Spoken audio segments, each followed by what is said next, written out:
ल गाइस अब साथीभाइ नभएपछि के गर्नु एक्लै भयो भने बोट चाहिँ गर्नु पर्यो लेक साइड आएर गरेन भने मजा आउँदैन हैन त्यही पनि एक्लै भयो भने अब बोट गर्न जाँदैछु हैन हेर्नुहोस् है गाइस ल फाइनली मैले इन्डियाको गाइजहरू म पनि इन्डियादेखि अरुणाचल प्रदेश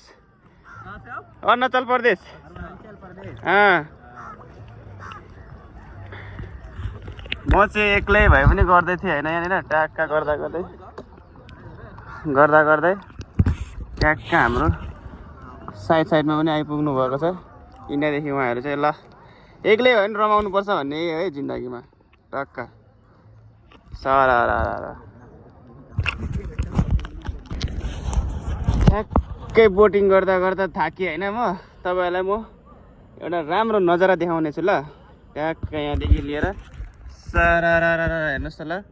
ओ माई गड यता पनि हेर्नुहोस् यो हो नि त हिमाल